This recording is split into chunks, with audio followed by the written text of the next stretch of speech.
Bismillahirrahmanirrahim. Assalamualaikum warahmatullahi wabarakatuh. Waalaikumsalam warahmatullahi wabarakatuh. Innal hamdalillah nahmaduhu wa nasta'inuhu wa nastaghfiruh wa na'udzubillahi min shururi anfusina wa min sayyiati a'malina may yahdihillahu fala mudhillalah wa may yudhlil fala hadiyalah. Asyhadu an la ilaha illallah wa asyhadu anna Muhammadan abduhu wa rasuluhu la nabiyya ba'dah. Amma ba'du. Qala Allah Ta'ala fil Qur'anil Karim, a'udzubillahi minasyaitonir rajim. Ya ayuhan nas kulu mimma fil ardi halalan thayyiban wa la tattabi'u khutuwatis syaiton innahu aduwwum mubin. Shadaqallahu adzim. Jamaah Masjid Al-Hurriyah dan jamaah Jumiyah yang saya hormati, Ustadz Burhanuddin, saya hormati Ketua DKM, Mas Gus Fahmi, Mas Fahmi, dan seluruh guru saya yang ada di sini, serta seluruh jamaah yang saya banggakan. Mudah-mudahan Allah menjadikan kehadiran di sore ini menjadi sebagai majelis ilmu yang diberkahi oleh para malaikat, dan kita bisa mendapatkan pelajaran yang bisa kita terapkan dalam kehidupan sehari-hari. Amin ya Allah ya Rabbal alamin. Jamaah yang saya hormati, pertama saya ingin memohon maaf ya, bahwa dalam kesempatan ini saya tidak bermaksud untuk mengajarkan atau menggurui jamaah semua. Karena mohon maaf, saya ini tidak punya ilmu apa-apa ya. Saya terus terang walaupun bergelar prof ya, saya ini tidak pernah makan bangku kuliah. Ya. Jangankan makan bangku pendidikan tinggi, makan bangku SD pun saya belum pernah. Ya. Belum pernah, sumpah ya, saya belum pernah ya. Karena kerasnya ya. Paling saya menginjaknya atau duduknya ya, itulah itu aja. Kalau makan perguruan tinggi belum pernah saya ya. Tapi alhamdulillah saya bersyukur pada Allah, saya ditakdirkan menjadi anggota BIN dan keturunan Nabi begitu ya. Karena nama lengkap saya tadi nggak lengkap diperkenalkan oleh moderator. Nama lengkap saya adalah Ahmad Sulaiman bin Daud Fahrudin, itu ayah saya, bin Sarbini kakek saya, bin Hashim buyut saya, bin, apa saya teruskan ini sampai selesai, sampai maghrib nggak selesai ya, udah langsung bin Adam alaihissalam. Jadi saya asli anggota bin dan keturunan Nabi, ya. Bukan keturunan Pithecanthropus erectus, bukan. Ya. Justru yang Pithecanthropus erectus itulah dari manusia-manusia yang durhaka kepada Allah. Hari Sabtu mestinya mereka tidak melaut beribadah, tapi membangkang terhadap ajaran Nabi Musa, maka Allah mengkutuknya. Kunu kirodatan khosyiin, katanya ya. Jadilah engkau monyet-monyet yang hina. Baik, Bapak Ibu sekalian, hadirin sekalian, saya ingin mengajak saudara semua untuk berdiskusi dan care mengenai pentingnya jaminan halal dan thayyib di dalam mengonsumsi pangan, terutama pada masa pandemik 19 ini. Kita tahu ya, kita tahu bahwa kita itu diciptakan untuk apa? Kita diciptakan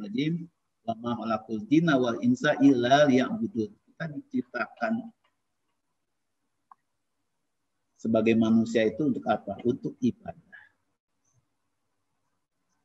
Sebagai dengan tugas sebagai khalifah fil ardi. Dan ternyata Allah menciptakan kita manusia ini tidak hanya sekedar menciptakan, Allah pun memberikan jaminan purna cipta. Ya. Jadi kalau kita membuat pabrik kan ada jaminan purna jual. Oleh Allah memberikan jaminan purna cipta. Yaitu bagaimana agar manusia ini bisa menjalankan fungsinya sebagai khalifah fil ardi. Yaitu dengan menciptakan segala isi bumi ini untuk kepentingan manusia. Termasuk agar dia mampu beribadah, diberi kekuatan untuk beribadah yang berasal dari makanan. yang disediakan oleh Allah di muka bumi ini. Tapi supaya kita bisa benar-benar apa yang dimaksudkan oleh Allah, mampu beribadah, maka Allah memberi aturan. Yaitu tadi sebagai itu, sama seperti kita membeli barang, itu ada jaminannya. Tapi di sana Allah, perusahaan itu kan memberikan manual bagaimana menjalankan barang tersebut. Manusia pun sama, bagaimana agar bisa jadi manusia yang sebagai khalifah dan beribadah gitu. Maka Allah memberi aturan bagaimana mengonsumsi makanan itu sendiri begitu. Tadi di ayat yang saya bacakan, surat Al-Baqarah surat 2 ayat 168, Allah berfirman, A'udzubillahi minasyaitonirrajim. Ya ayyuhan nas, kulu mimma fil ardi halalan thayyiban wa la tattabi'u khutuwati syaitan innahu aduwwun mubin. Hai seluruh manusia, makanlah dari apa yang ada di bumi, dari yang halal dan thayyib. Dan janganlah ikuti langkah setan, karena sesungguhnya setan adalah musuh yang nyata. Ya.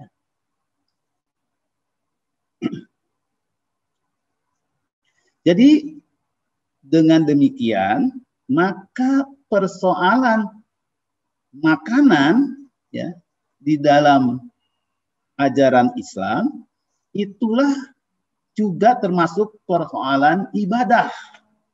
Tidak bisa dilepaskan dari ibadah. Karena Allah mengatur sedemikian rupa. Anda tidak boleh sembarang makan. Bagaimana cara makannya, cara memperolehnya, dan sebagainya. Termasuk takarannya, jumlahnya, segala macam. Diatur oleh Allah. Dengan demikian, maka persoalan makanan ini tidak bisa dilepaskan dari ibadah. Jadi bukan masalah naluri, itu ibadah kan naluri. Enggak, makan itu ada naluri, tidak. Dia adalah persoalan ibadah. Sama dengan ibadah yang lain. Kalau mengikuti apa yang ditentukan oleh Allah, maka itu berpahala. Kalau kita memproduksi makanan sesuai dengan apa yang diperintahkan Allah, itu berpahala. Dan sebaliknya, kalau kita melanggar itu, maka berdosa, dan bahkan ibadah dan doa-doa lain bisa tidak dikabulkan. Bisa tertolak doa kita. Nanti kita lihat. Ya. Jadi tadi di surat Al-Baqarah, surat 218, Allah berfirman demikian. Bahkan manusia juga diperintahkan di dalam surat Abasa, surat 24. A'udzubillahi minasyaitonirrajim. Wal yanzuril insan mimma wal yanzuril insanu ala ta'ami, ya. Maka hendaklah manusia memperhatikan apa yang dimakannya. Ya. Mulai dari proses terbentuknya itu makanan dari tanaman dan seterusnya sampai ke konsumsi. Jadi tidak bisa lagi kita dapat makanan langsung celebek saja. Dilihat dulu. Sekarang kan perhatikan labelnya gitu kan. Dilihat dulu bagaimana proses membuatnya. Apakah dia boleh dimakan oleh kita? Tidak. Aman tidak, halal tidak, dan seterusnya. Walaupun bahkan aman, tapi itu cocok nggak untuk kita? Oh, kita punya diabetes, nggak boleh makan itu. Dan bagi yang memproduksi, mengedarkan, hati-hati. Nggak boleh sembarangan. Ini kan kalau pakai gula biang kan lebih murah daripada beli gula. Untuk 1 kilo gula biasa dengan gula biang cukup seujung sendok teh aja. Sudah cukup manis. Nah, kalau kita mau bikin makanan dari daging ya kalau beli yang baru, yang segar, wah mahal banget. Udah belinya sore-sore aja. Yang orang udah nggak laku ya masih ada, kita beli murah begitu. Nah, itu diancam dalam surat Al-Mutaffifin, A'udzubillahi minasyaitonirrajim, fawailul lil mutaffifin, maka celakalah bagi orang-orang yang berbuat curang. Curang di sini mengurangi timbangan. Timbangan bukan hanya berat, timbangan keamanan. mentang-mentang untuk dijual ya bahan bakunya sembarang, menggunakan misalnya supaya ini awet nih produk ikannya nih, kalau nggak diformalin nanti ya keburu busuk, ya direndam dulu dalam formalin. Tahu biar laku sampai 3 hari, kalau nggak habis direndam pakai formalin. Ya, ikan asin atau bakso biar terus kenyal, bagus, nggak busuk, dikasih borak dan sebagainya. Nah itu curang itu. Jadi ini menunjukkan ayat-ayat ini bahwa kita harus memperoleh pangan yang terjamin kehalalan dan ketoyibannya. Dan itu satu kata selalu berkaitan, halal dan toyib. Ya, nanti kita lihat apa maknanya. Jadi kenapa? Nah di sini artinya apa? Sebetulnya artinya apa? Jadi dengan ada ayat tadi itu kita itu apalagi terkait dengan yang duril insan ala to'ami. Artinya kita harus melek pangan dan gizi. Jadi sama, ketika kita selama ini belajar, seharusnya muslim itu kan belajar ilmu fikih, ya, gimana cara beribadah itu. Ya. Ibadah kan ada ibadah mahdoh, ada goiro mahdoh. Ya. Kita belajar wudhu, ya, sholat, mengapani jenazah dan sebagainya. Tapi ini yang akan berpengaruh sepanjang hidup dan juga bawa ke akhirat nanti. Makanan kita belajar enggak? Harus belajar kita mengenai makanan itu. Zaman dulu kita diajarin makan itu. Waktu zaman kita sering makan bersama keluarga. Makan, cuci tangan dulu. Kan? Duduk yang baik. Makan jangan berbicara. Mulai dari yang paling dekat. Ya. Pakai tangan kanan. Dan seterusnya diajarin. Ini yang boleh, ini yang tidak boleh. Begitu. Nah sekarang masih adakah itu? Mudah-mudahan masih ada keluarga yang masih makan bersama. Tapi dengan anak-anak berangkat sebelum jam 7, ketika, pamit ya, sarapan dulu, mana sempat katanya, tapi buru-buru. Gak ada lagi itu. Jadi kita tahu bahwa pangan adalah masalah asasi dalam kehidupan manusia. Dan tentu kita makan itu memang perintah dari Allah. Harus makan kita teh. Kulu mimma fil ardi kan perintah itu. Fil amar ya.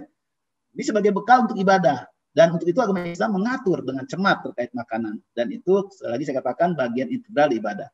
Dan untuk bisa memilih makanan sebagaimana dianjurkan oleh kitab suci maupun yang dianjurkan oleh para gizi, maka masyarakat harus melek pangan dan gizi. Artinya kita harus mempunyai literasi pangan dan gizi yang baik. Dan berbagai studi menunjukkan bahwa pengetahuan gizi sangat mempengaruhi persepsi, pemilihan, dan pola makan dari masyarakat yang ujung-ujungnya mempengaruhi status gizi. Dan ini juga akan berpengaruh terhadap imunitas terhadap penyakit, daya tahan terhadap penyakit, termasuk saat ini ada COVID, itu sebenarnya sangat tergantung kepada yang kita makan. Bagaimana kita makan. Ya. Selain masalah tadi jaga jarak dan sebagainya. Tapi sebutnya karena belum ada obatnya, sebenarnya ini ada di dalam tubuh kita. Dan itu akan mempengaruhi perilaku juga sebetulnya di makanan ini. Kita lihat. Nah, kenapa pangan yang dijual harus dijamin halal dan thayyib? Kenapa? Tadi sudah sangat jelas. Nanti saya tunjukkan dari berbagai hadis, ya, ayat, bahwa pangan yang tidak halalnya akan berdampak ke gugurnya semua amal ibadah seorang muslim. Jadi nggak bisa sembarangan. Bayangkan saja, kalau kita makan daging babi misalnya kan kita 40 hari ya, doa kita nggak dikabul. Komunikasi dengan Allah terputus. Bayangkan. Luar biasa. Kemudian pangan yang tidak thayyib ini akan menjadi penyebab penyakit atau keracunan pangan bisnis dari yang ringan sampai yang fatal dan dari yang akut sampai yang kronis. Dan ini akan mempengaruhi derajat kesehatan manusia, ya, menurunkan daya tahan penyakit, menurunkan produktivitas nasional, akan mempengaruhi keadaan ekonomi perdagangan internasional, akan merusak citra negara yang bisa berimplikasi pada sektor lainnya seperti pariwisata, juga akan menyebabkan akibat lain yang ongkosnya lebih besar dibandingkan dengan ongkos untuk menghasilkan produk yang tadi, yang thayyib itu. Dan jaminan thayyib ya. Thayyib nanti kita artikan apa? Di sini katakan aman ya. Nah, kenapa perlu jaminan halal dan thayyib? Karena you are what you eat, itu orang gizi bilang begitu. Kita itu adalah apa yang kita makan. Kita sehat, kita penyakitan, itu tergantung pada yang kita makan. Bahkan ada hadis Nabi mengatakan semua penyakit berasal dari perut. Ya. Artinya apa? Apa yang masuk ke perut? Makanan. Ya itulah makanan bisa menjadi sumber penyakit. Termasuk juga nanti kita lihat apakah kita menjadi orang yang taat dan tidak taat beribadah, ya cek aja makanan yang kita konsumsi. Gitu ya. Jadi apa yang dimakan ini akan memberi dampak terhadap seseorang, baik pada fisik maupun psikis. Ya. Apa yang dimakan ini akan menentukan kesehatan dan pola penyakit. Apa yang dimakan akan menentukan kualitas Anda sebagai manusia. Dan apa yang Anda makan akan menentukan tingkat ketaatan dalam beribadah. Terlebih-lebih sekarang muncul perkembangan ilmu nutrigenomik dan nutrigenetik. Ya. Bagaimana hubungan antara makanan, ya, gizi yang masuk dengan gen seseorang dan sebaliknya, gen seseorang juga akan mempunyai makanan yang dia bisa dikonsumsi sebagainya. Ini luar biasa. Nanti kita lihat. Jadi, you are what you eat. Nah, sekarang misalnya masalah yang kita hadapi di Indonesia sekarang adalah masalah stunting. 30% masyarakat Indonesia khususnya balita itu stunting, dan itu ternyata salah satu faktor penyebabnya adalah apa yang ibu terima selama kehamilan sampai anak usia 2 tahun. Bayangkan, sampai dari awal dibuahi sampai anak 2 tahun, ya, itu akan sangat mempengaruhi jadi apa orang tersebut. Itulah mengapa kemudian kalau kita lihat hadis dan keterangan, beberapa keterangan, bahwa selama ibu hamil ketika dia mulai usia 4 bulan itu, ternyata si ibu dianjurkan untuk banyak ngaji. Ngaji itu sebenarnya untuk siapa? Ternyata untuk ngajari si jabang bayi mendengar kalimat-kalimat thayyibah, kalimat-kalimat tauhid di sana. Karena dia sudah berada komunikasi. Dan ternyata rupanya orang barat mempelajari ini. Anjuran atau tradisi bagi seorang ibu ketika hamil itu. Mereka berpikir komunikasi aja bisa.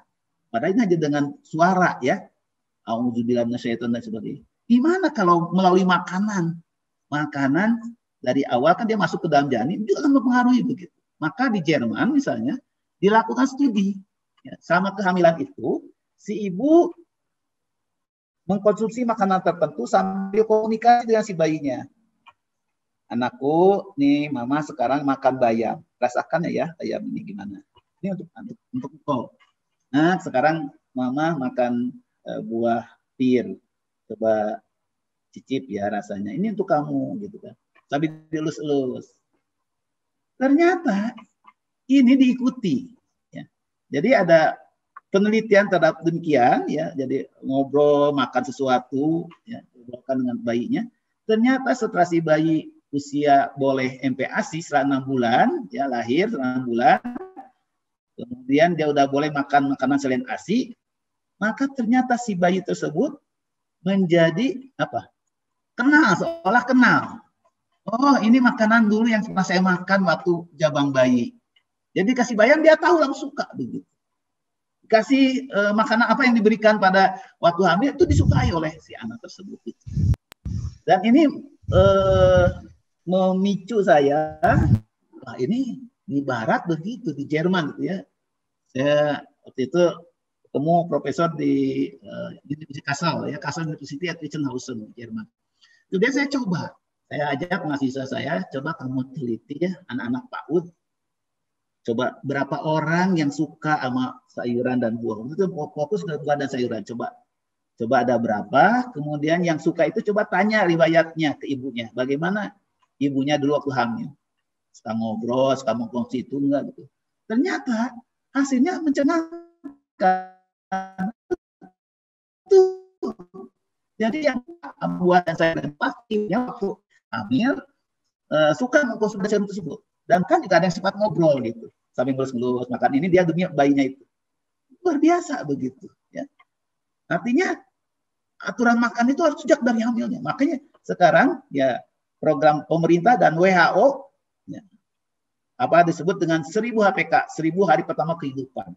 Jadi 1000 hari pertama kehidupan itu pun diambil dari Al-Qur'an ya, selama kehamilan 9 bulan ya, 270 hari ya, ditambah sesuai dengan anjuran Allah dalam Al-Qur'an, sempurnakan menyusui sampai 2 tahun. Nah, 2 tahun berapa? 770-an lah ya, 730 hari. Nah, ditambahkan dengan selama kehamilan itu menjadi 1000 hari. Itulah 1000 hari pertama kehidupan. Dan itulah jendela kehidupan dari seorang manusia. Jadi dengan demikian di sini ajaran Islam memberi petunjuk apa yang boleh atau mubah, apa yang dianjurkan atau sunnah, apa yang sebaiknya dihindari atau makruh, dan apa yang terlarang atau haram dikonsumsi, serta aturan lainnya terkait cara dan bagaimana makanan tersebut diperoleh, disiapkan, dan dikonsumsi. Ini beberapa petunjuk dalam Al-Quran dan hadis. Oke, tadi disebut melengkapi apa yang saya sampaikan, ya. Jadi banyak ayat di dalam Al-Quran yang membahas mengenai makanan.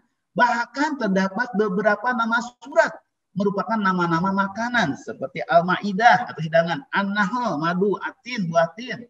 Juga ada beberapa nama makanan yang sebut-sebut di dalam ayat-ayat Al-Quran yang berarti dia memiliki keistimewaan. Misalnya ketika Nabi Yunus diselamatkan dari perut ikan paus ya, dalam keadaan letih, sakit ya, maka kata Allah, aku tumbuhkan sebatang pohon labu di dekatnya. Dan itu menjadi makanan yang bisa memulihkan tenaga dari Nabi Yunus. Dan kemudian Nabi pun sering menyuruh Siti Aisyah untuk banyak memasak sayuran dari labu. Ini luar biasa. Ini mestinya memicu kita orang pertanian, ada apa di sana. Ya. Dan alhamdulillah kami mencoba nih sekarang meneliti itu. Ya, penelitian pertama menghasilkan misalnya krim sup instan dari labu kuning. Kita beri nama Lakvita. Ternyata cocok sekali untuk para lansia. Untuk menjaga status dia lansia. Ini sekarang lagi diteliti lagi lebih lanjut. Demikian juga dalam hadis banyak sekali disebutkan mengenai aturan makan dan minuman serta jenis makanan yang dianjurkan dan yang harus dihindari. Kita lihat misalnya di Quran surat 2 ayat 168 tadi sudah saya bacakan. Di Quran surat 2 172 ini sama juga, hai orang yang beriman, makanlah di antara rezeki yang thayyib yang kami berikan kepadamu dan bersyukurlah kepada Allah jika benar-benar hanya kepadanya kamu menyembah. Di surat 5 surat Al-Maidah ayat 88, dan makanlah makanan yang halal dan lagi thayyib dari apa yang Allah telah rezekikan kepadamu, dan bertakwalah kepada Allah yang kamu beriman kepadanya. Bayangkan ada hubungan antara makanan dengan ketakwaan disambungkan, ya. Nah, di sini halal boleh dikatakan secara syar'i diperbolehkan artinya. Sedangkan thayyib artinya bisa lihat memang di dalam Al-Qur'an ada yang untuk kata baik itu ada thayyib, ya, ada khair, ya, ada hasan, ya. Ada beberapa kata gitu. Tapi khusus thayyib itu lebih banyak dikaitkan dengan makanan begitu. Ya, di Al-Baqarah misalnya itu ada 4 lah ya yang terkait dengan thayyib. Thayyib artinya mengandung kebaikan, baik atau bersih, suci. Dan dari kacamata ahli pangan dan gizi, thayyib bisa diartikan aman, bergizi, sehat, utuh, enak, menyenangkan atau memuaskan, memberikan manfaat kesehatan dan tidak mengandung barang sesuatu yang dapat membahayakan atau mengganggu kesehatan orang-orang yang mengkonsumsinya. Jadi ini makna thayyib, ya. Saya kebetulan lebih banyak mendalami keamanan pangan, ya. Thayyib itu saya artikan keamanan pangan, aman begitu. Intinya thayyib itu memberikan kebaikan, mengandung kebaikan. Tapi juga saya sebagai ahli sensori juga thayyib bisa diartikan melezatkan, memuaskan. Karena Allah menciptakan makanan bukan semata-mata untuk mencukupi kebutuhan energi atau zat gizi kita, bukan semata-mata mengatasi lapar kita, tapi juga untuk kenikmatan. Dan ujian pertama yang diberikan Allah kepada makhluk pertama yang diciptakan, yaitu Adam dan istrinya Hawa, adalah ujian dengan makanan. Ingat kisah Nabi Adam dan Hawa ketika diperintahkan ke surga. Kun anta wa zaujukal jannah, ya, tinggallah kamu dan istrimu di surga. Pas masuk surga, Siti Hawa yang melihat. ada sesuatu yang menarik, membuat selera gitu ya. Mungkin kalau dalam bahasa kitanya mungkin Siti Hawa berteriak, Mas Adam, lihat, ada buah yang begitu ranum. Ya Habibi, Mas Adam, unzur ila sajaroh. Ya. Ada pohon yang begitu menarik, buahnya kayaknya ranum, enak. Tolong dong petikan aku. Begitulah kalau kira-kira ya. Dan Adam melihat, dia pun tertarik. Wah, benar juga gitu. Mau juga dia, tapi tiba-tiba dia mukanya sedih, muram. Kenapa kok jadi sedih, suamiku? Kata Siti Hawa. Aku takut, Hawa. Aku khawatir. Kenapa? Siti Hawa, ingat enggak ketika kita masuk surga, apa yang Allah wanti-wanti pada kita? Apa itu? Wala taqraba hazihi sajarota fatakuna minaz zalimin. Ingat Hawa, Allah berfirman, janganlah kau dekati pohon itu. Aku takut. Tapi namanya perempuan katanya suka manja atau apa istilahnya tuh ya. Mas Adam, mungkin bukan ini. Datang juga setan ya, iblis yang menyerupai seorang sana ular, dan dia sih mengakunya sebagai orang yang bijak lah. Fa'azallahuma syaiton, ya, maka setan menggelicirkan. Dia datang kepada Adam dan Hawa. Adam, Hawa, ambil saja, makan itu buah. Tahu nggak itu buah apa? Itu yang namanya buah keabadian, buah khuldi, kan? Jadi nama khuldi itu dari iblis, bukan dari Allah. Kalau Allah mengatakannya hadis sajarota, pohon ini. Ada makan. Kalau kau makan, kau akan abadi di surga. Kalau tidak, maka kau hanya sebentar saja. Maka dimakanlah. Apa yang terjadi? Terbukalah aurat Adam dan Hawa, dan mereka malu di hadapan Tuhan, sehingga mereka mencoba menutupi auratnya dengan daun surga, yaitu daun tin. Ya. Bayangkan. Jadi benar kata filsuf, nanti saya ada di bawah, dia mengatakan, ya, di antara kenikmatan atau kepuasan terbesar sekaligus kekhawatiran terbesar itu ada pada apa yang kamu makan. Jadi dalam makan itu ada kenikmatan, ada kepuasan, tapi juga ada kekhawatiran. Ya. Sama sekarang juga, itu masih berlaku sekarang. Ya. Ada kekhawatiran, ada kenikmatan. Bayangkan ketika kita ini udah hampir maghrib, ya, pas tiba-tiba Allahu Akbar, pas kita puasa, waduh ya Allah nikmatnya, ya. Pas minum air aja enggak, waduh luar biasa puasnya begitu, ada kenikmatan. Tapi sebenarnya ada kekhawatiran juga kalau makanannya tidak diperhatikan. Nah, karena itu misalnya Allah bukan hanya kepada umat Islam aja, karena tadi kan ke manusia, ya Yuhanas, perintahnya Yuhanas. Di dalam ajaran Yahudi juga sama diperintahkan. Mereka harus makan yang baik, makan yang baik. Dan bagi mereka ada sistem halal mereka namanya kosher, ya. Jadi makanan yang baik menurut ajaran Yahudi adalah memenuhi kriteria kosher.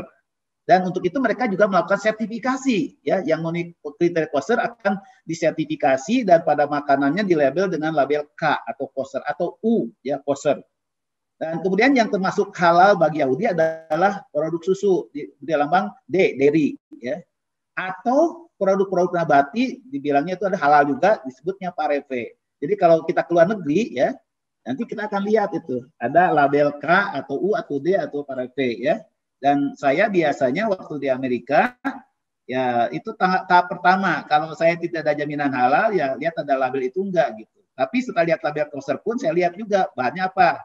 Kalau di sana ada gelatinnya, nah, belum tentu halal karena pertama disembelihnya tidak pakai sesuai syariat, keduanya ada rabi Yahudi yang mengatakan gelatin dari babi pun halal. Itu kan kulitnya doang, kan bukan dagingnya, dan diharamkan dagingnya. Itu ada rabi Yahudi Amerika yang mengatakan yang dari babi itu halal gitu. Saya lihat itu juga. Nah, karena itu maka Muslim harus memastikan bahwa makanan yang dibeli dan dikonsumsi adalah sesuai dengan tuntutan syariah, yaitu halal dan thayyib. Dan pengabaian terhadap ini akan berdampak terhadap semua ibadah kita, termasuk kesehatan kita. Nanti kita lihat. Ini ayat-ayat berikutnya masih banyak ya, saya tunjukkan. Misalnya surat 5 ayat 3 mengenai apa yang tidak boleh. Yang diharamkan sebenarnya sedikit ya. Misalnya bangkai, darah, daging babi, dan daging hewan yang disembelih bukan atas nama Allah. Yang tercekik, yang dipukul, yang jatuh, yang ditanduk, dan yang diterkam bidang buas, kecuali yang sempat kamu sembelih. Dan diharamkan pula yang disembelih untuk berhala. Nah, saya ingat ini zaman saya TPB, saya in the coast dekat sekarang rumah sakit Seloam ya, dulu Internusa ya. Saya di Babakan Gunung Gede. Nah, waktu itu mau didirikan mall besar di situ. Kemudian mereka penyelenggara mau nanam kepala kerbau. Nanti akan diresmikan oleh wali kota waktu itu. Dan dagingnya katanya akan dibagikan kepada kami ya, yang tetangga Siloam tadi itu. Terus karena kita ngerti, ya kita udah dapat kuliah agama juga, kita rame-rame nolak mahasiswa. Pokoknya kami tidak mau menerima daging yang tanpa kepala, yang bekas dipotong kepalanya untuk ditanam di sana. Kami hanya mau menerima kalau memang mau nyumbang kerbau ya dengan kepalanya, gitu kan. Dan kami yang menyembelih segala macam. Jadi akhirnya karena mereka kadung memberikan, jadi kami dikasih kerbau satu dengan kepala-kepalanya, ya. Dan mereka untuk nanam itu mereka nggak tahu nyari dari mana. Pokoknya kami dapat kerbau dengan kepalanya dan kita sembelih ya untuk Allah aja ya kita sama ya. Kita bagikan di antara mahasiswa dan warga. Alhamdulillah saya juga dapat sekilo lebih lah ya. Alhamdulillah ya saya bikin rendang saja untuk makan sebagai mahasiswa gitu ya. Kita alhamdulillah gitu. Jadi yang diharamkan sebenarnya berhala. Dan diharamkan pula mengundi nasib dengan azam nakwana karena suatu perbuatan fasik dan seterusnya lah ya. Kemudian di surat 5 ayat 4 juga ini mengenai halalnya, apakah yang dihalalkan bagi mereka? Katakanlah dihalalkan bagimu adalah makanan yang baik-baik dan buruan yang ditangkap oleh binatang pemburu yang telah kamu latih untuk berburu. Yang kamu latih menurut apa yang telah diajarkan Allah kepadamu. Maka makanlah apa yang ditangkapnya untukmu dan sebutlah nama Allah waktu melepasnya. Ya. Dan bertakwalah, selalu dikatakan dan bertakwalah ya. Di surat 555 juga ya, kaitnya halal dari ahli kitab.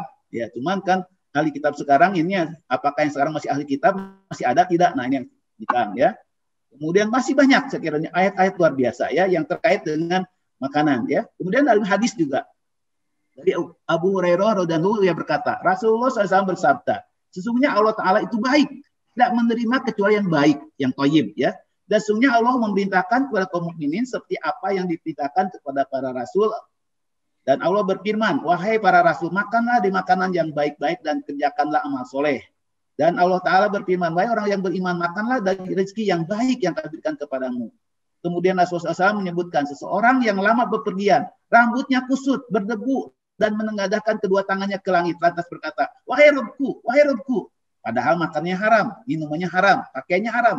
Dan dia dikenyangkan dengan haram. Bagaimana mungkin doanya bisa dikabul? Kan? Jadi barang haram bisa menyebabkan doa tidak terkabul. Bayangkan. Kemudian juga Jabir meriwayatkan bahwa Rasulullah SAW berkata, daging yang tumbuh oleh barang yang haram tidak akan masuk surga. Dan tiap daging yang tumbuh dari barang haram akan dilempar ke dalam api neraka. Na'udzubillah min dzalik ya Allah. Ya. Kemudian Abu Hurairah meriwayatkan bahwa Rasulullah SAW berkata, akan datang satu waktu di mana orang tidak peduli dengan yang dia peroleh apakah halal atau haram. Nah, sekarang udah kejadian. Ya. Sekarang udah kejadian termasuk di dalam membeli ya. Jelas di situ misalnya ada resto tidak ada jaminan halalnya ya. Bahkan dia nolak nggak mau disertifikasi, kita makan aja di sana. Di Bogor ini banyak lakunya. Saya kebetulan punya penelitian mahasiswa S2 MM, program Magister Manajemen, meneliti tentang bakery yang tidak ada halalnya, ternyata yang belinya yang berjilbab semua. Bahkan di Solo, asu, ya jelas sate asu, yang antrinya pakai jilbab. Sate anjing, luar biasa. Nah, ada juga hadis berikutnya. Oh Sa'ad, mohon maaf belum diterjemahkan. Protect your food, then your doa will be mustajab. Hai Sa'ad, lindungi makananmu, maka doamu akan dikabulkan. Demi Allah yang arwah Muhammad, ruh Muhammad ada di dalam tangannya. Saksikan, seseorang yang makan makanan yang haram ke dalam perutnya, maka amalnya tidak diterima selama 40 hari. Dan tiap daging yang tumbuh dari makanan yang haram atau riba, maka api nerakalah tempat yang paling tepat untuknya. Jadi dari ayat-ayat tadi luar biasa gitu. Kita nggak bisa main-main. Kita harus introspeksi. Sudahkah kita mengajari anak-anak kita mana makanan yang boleh dikonsumsi tidak? Saya sangat ingat ketika saya sekeluarga sekolah di Amerika, 2 anak saya sudah masuk sekolah SD, ya, TK juga, dan semua di sana makanan dari makanan pagi, snack sampai siang itu adalah disediakan. Apa yang saya lakukan? Ya, saya harus ajarin dulu. Kamu yang boleh makan ini. Saya kan yang nabati ini. Kita jelaskan juga kepada sekolah, pihak sekolah, bahwa ini kami, anak saya tidak boleh kasih makan ini. Dari sampai sana begitu. Nah, sekarang bagaimana nih globalisasi perdagangan dan risikonya? Jadi termasuk juga COVID-19 ini. Sekarang bagaimana kita? Apakah ini kan tidak bisa ditolak Pak globalisasi? Apakah terus kita jadi tidak perlu ini lagi perhatian? Dan kita lihat apa dampak. Jadi saat ini sejak tahun 94 terjadi namanya perdagangan global. Di mana waktu itu dalam putaran Uruguay tahun 94 terbentuk Organisasi Perdagangan Dunia. Dan dalam aturan WTO, setiap anggota WTO tidak boleh menolak masuknya produk dari negara lain kecuali melanggar 2 perjanjian, yaitu perjanjian Sanitary and Phytosanitary dan perjanjian Technical Barrier to Trade. Nah, perjanjian Sanitary and Phytosanitary ini menyangkut yaitu kalau kita bisa membuktikan makanan dari luar tersebut tidak aman, ya, membawa penyakit bagi manusia, membawa penyakit pada hewan, membawa penyakit pada tumbuhan dan merusak lingkungan, itu boleh ditolak. Dan Indonesia dan negara muslim masukkan juga halal, ya, yang tidak ditolak. Dan 2, ketika itu ada keinginan, bukan keinginan, langsung dilaksanakan. Amerika ingin mengekspor paha daging ayam ke Indonesia karena di sana produksi berlebih, harganya murah, hanya 50 sen per pound. Nah, Menteri Pertanian waktu itu dari IPB, ya, Pak Bungaran Saragi, kebingungan. Kalau kita terima itu paha ayam dari Amerika dengan harga 50 sen ke Indonesia, maka akan hancurlah semua peternakan kita. Karena nggak mungkin kita bisa harga 50 sen. Tapi kita tidak bisa menolak. Bilang misalkan, maaf ya, itu akan membunuh peternak kita. Nggak bisa. Karena harus sama perlakuannya gitu. Ya, yang dari luar pun boleh masuk. Nggak boleh alasan demi melindungi peternak kita. Akhirnya apa yang dilakukan Pak Bungaran Saragi? Dia manggil staf ahlinya Pak Rahmat Pambudi, ya, itu gimana nolaknya? Gitu. Lalu kan kita ada aturan itu tuh, saat dari tolak aja bahwa paha ayam dari Amerika itu tidak halal. Udah beres. Dan itulah dikirim ke Dubes Amerika bahwa produk itu tidak halal. Dan Amerika memang iya, ya. Karena kita mengemukakan alasan ilmiah. Kita punya data 87% lebih penduduk Indonesia ada Muslim. Dan Muslim itu hanya boleh mengkonsumsi yang halal. Jadi Amerika nggak protes. Ya. Oke, walaupun itu kapal itu sempat udah merapat di Tanjung Priok. Bahkan waktu itu Menteri Perekonomiannya, ya, yang kemudian jadi wapres kita, Pak Budiono, ya itu terima aja yang udah datang, katanya kita nggak enak. Oh, nggak bisa gitu ya, tolak gitu. Dan alhamdulillah Amerika nggak protes. Karena kenyataan demikian. Untungnya Amerika tidak mengecek di lapangan di Indonesia apakah benar Pak ayam di Indonesia semua halal. Ya. Karena dalam ketentuan SBS ini tidak boleh berlaku diskriminatif.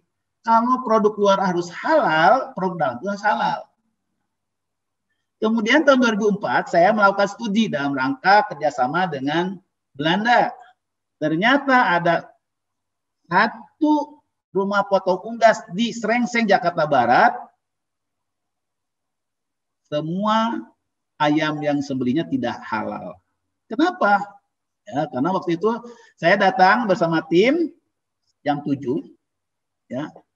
Kemudian ternyata ayam itu sebelum disembelih masuk dulu ke dalam poultry chamber, ruang setrum. Ya, yang setrum dulu, pingsan, baru sembelih. Saya nanya ke manajernya, yang kebetulan alumni D3 jaminan mutu pangan ya, JMP IPB. Mas, bagaimana itu memastikan bahwa itu tidak mati sebelum disembelih, benar-benar pingsan? Oh, gampang Pak, ambil aja tuh. Jadi setelah lewat ruang setrum, coba ambil, tunggu 15 menit juga udah hidup lagi. Saya ambil, tunggu 15 menit, setengah jam, 1 jam, nggak bangun-bangun ayam. Dia penasaran kan? Coba Pak ambil lagi sama juga. Akhirnya yang ketiga, dia yang ngambil. Kita tunggu, sampai kami nunggu sampai jam 1 malam, bayangkan, dari jam 7. Itu tidak bangun-bangun. Artinya 20.000 ekor ayam yang disembelih waktu itu, semua adalah bangkai. Dan itulah ayam-ayam yang masuk ke supermarket, masuk ke rumah potong, rumah fried chicken segala macam. Bayangkan. Waktu itu tim dari Belanda mau buat laporan, ya. Untung dicek dulu sama kita. Disebutkan bahwa ayam yang disembelih di Indonesia tidak halal. Saya bilang, jangan ditulis gitu. Kenapa? Nanti takut orang intelijen atau ya intel perdagangan dari kedubes Amerika akan lihat, akan baca. Nanti kita diprotes. Akhirnya ya setelah debat, akhirnya dia ngecantumkan. Saya bilang itu urusan kami lah. Ini saya laporkan ke LPPOM UI, kita laporkan juga kepada Dirjen Perdagangan, Direktur Peternakan bahwa itu tidak halal. Gitu.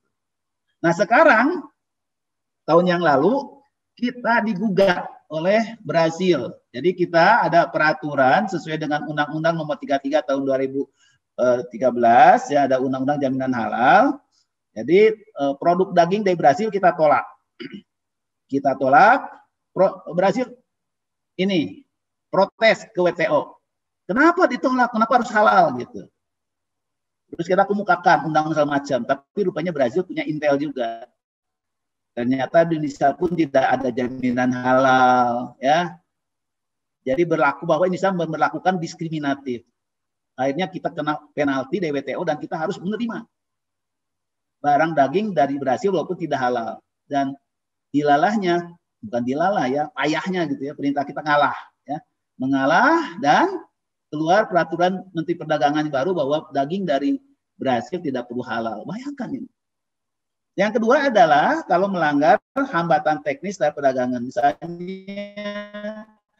dia kalau di Indonesia berlaku bahwa harus difortifikasi terigu, garam harus dirisasi. Nah, itu kita bisa tolak. Tapi kembali itu tidak boleh diskriminatif. Kemudian sekarang juga kita berada pada era masyarakat ekonomi ASEAN. Ini akan terjadi aliran barang, aliran kapital, aliran sumber daya secara bebas nih. Saya bayangkan makin banyak nanti barang-barang yang kalau kita tidak awasi, maka barang dari Vietnam, dari Laos, dari Kamboja yang tidak halal dan tidak aman akan masuk. Bayangkan.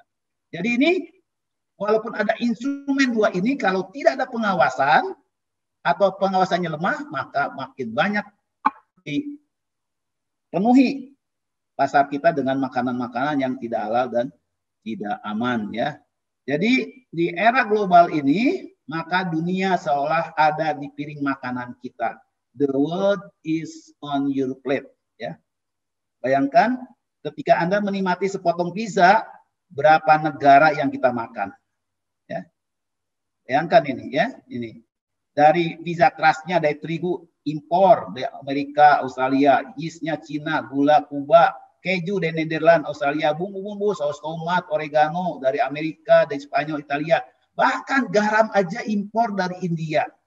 Dari Indonesia cuma lada hitam. Bayangkan, dari sekian yang digunakan membuat pizza ini, hanya satu bahan yang dari Indonesia, yaitu lada hitam. Lainnya 2, 3, 4, ada 10 negara lebih. Sekarang pertanyaan kita, bagaimana kita memastikan bumbu-bumbu ini, bahan-bahan ini adalah halal. Bagaimana kita memastikan bumbu ini dan bahan-bahan ini adalah thayyib, aman. Tapi kita tetap berani makan ya. Karena apa? Kalau dikemas ada tulisan logo halal ya. Kita percaya aja gitu. Kedua, ada nomor register dari Badan POM, MD, nomor MD. Hanya itu. Tapi benar atau tidak ya wallahu alam. Ya kan? Ini risikonya luar biasa. Bandingkan dengan pangan lokal. Ini combro, oncom di jero. Ya kalau tidak pisang jadi pisro ya. Kalau jamnya sosis kayak sosro. Bahan utamanya singkong, oncom, bawang daun, kemangi, cabai rawit, garam, dan minyak goreng. Singkong diperoleh dari mana? Dari Mang Uho, tetangga sebelah. Oncom dari Ibu Kokom, tetangga lain RT. Bawang daun dari Ibu Iyum, tetangga yang di ujung jalan itu.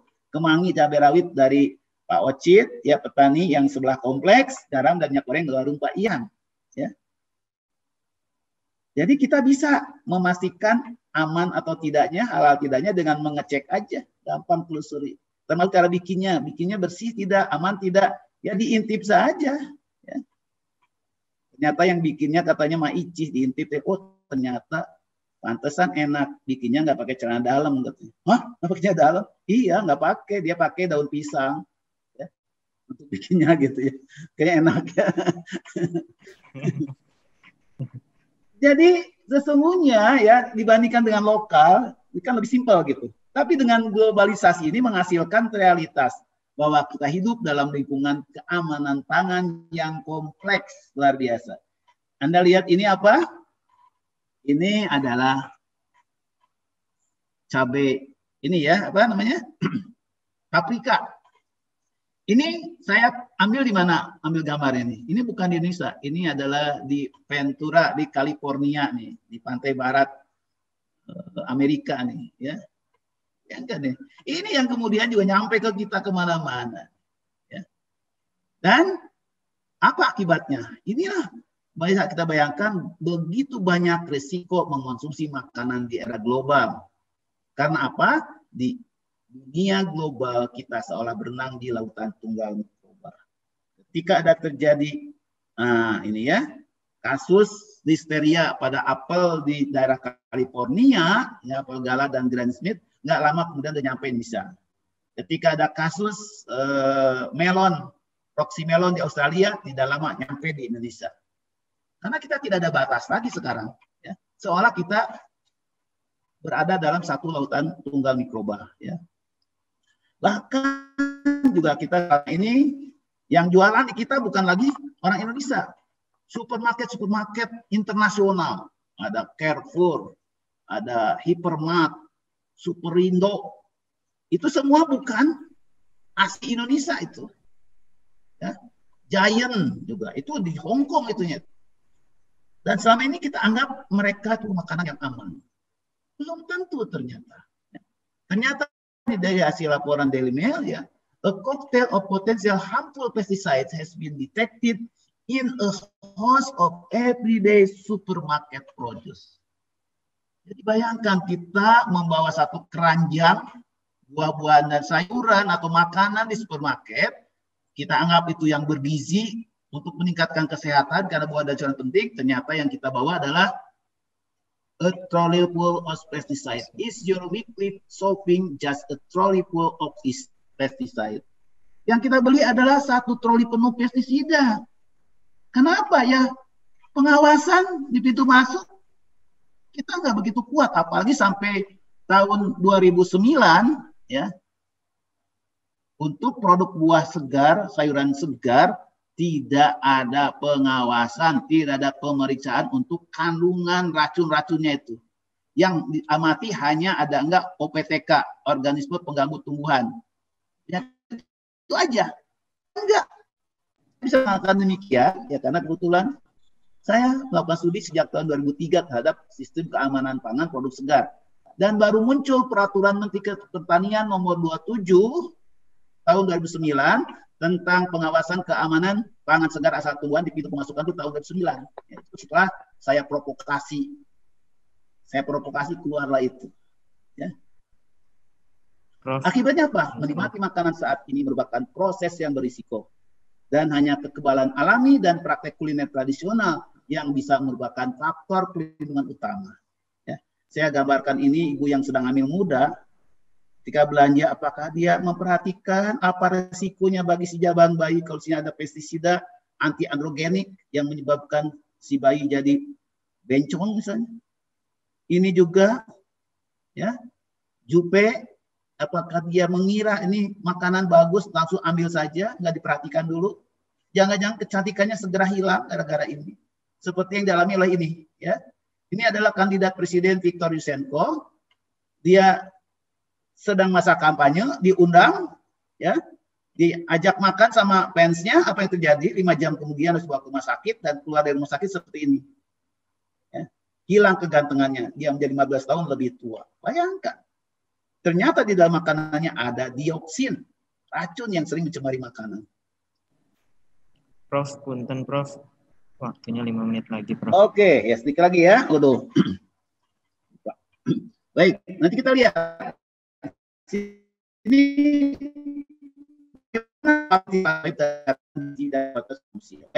ini saya ingin menyatakan kita ini benar-benar perlu menuntut adanya jamiah dan halal dan thayyib ini. Ini dampaknya saya gambarkan bagaimana dampaknya bukan hanya bagi individu, termasuk munculnya diare, manusia, penyakit lain, termasuk COVID-19.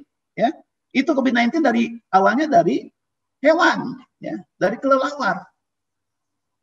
Jadi dia penyakit zoonosis, walaupun dia sebenarnya tidak ditularkan lagi melalui makanan lagi, enggak. Selama ini ada yang berpendapat tidak ditularkan melalui makanan, tapi awalnya mulai ini, ya.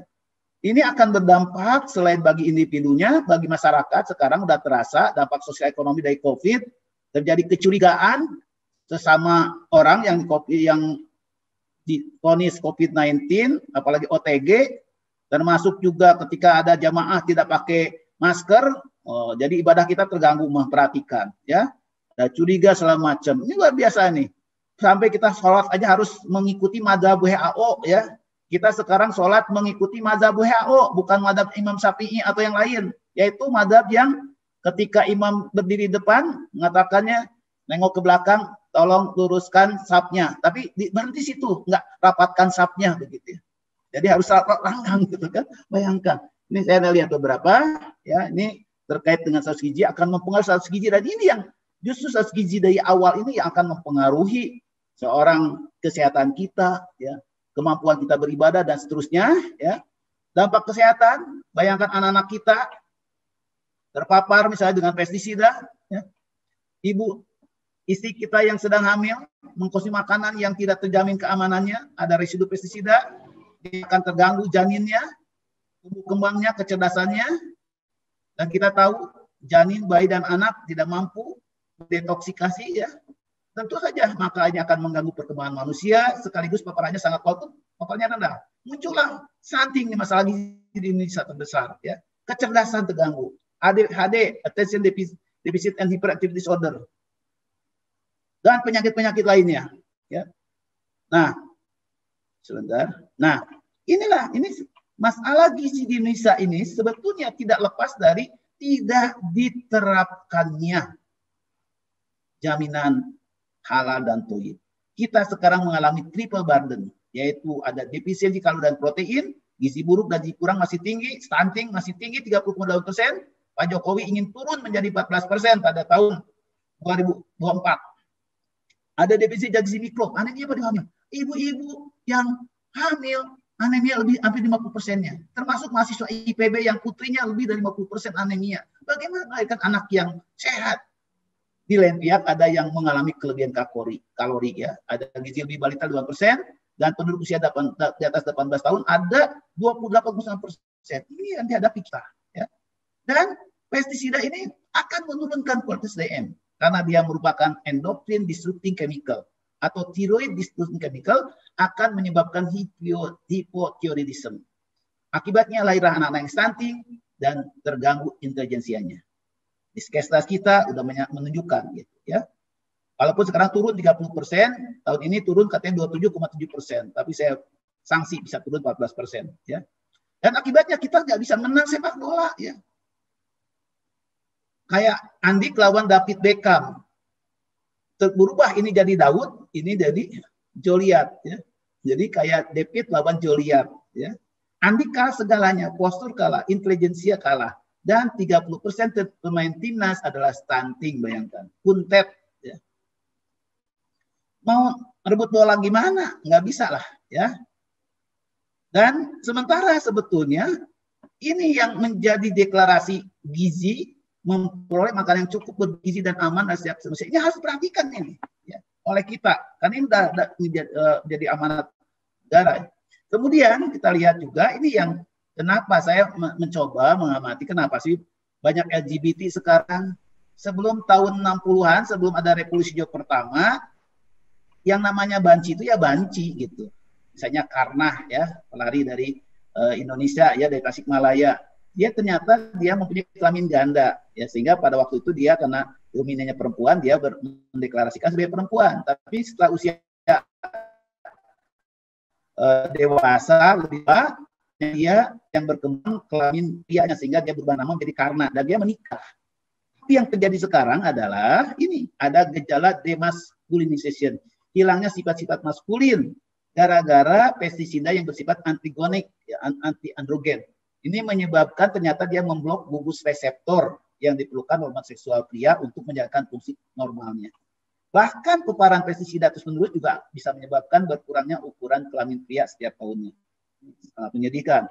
Belum ini program berat, autism. Ini luar biasa meningkat sekarang. Kebetulan mahasiswa saya udah lulus PSL, ya, menghubungkan antara kejadian autis di daerah Bontang, Samarinda, dan di daerah Bantul. Ternyata ada hubungan tingginya logam berat pada makanan, ikan, sayuran, tanah, dan rambut dengan kaitan autis, ya.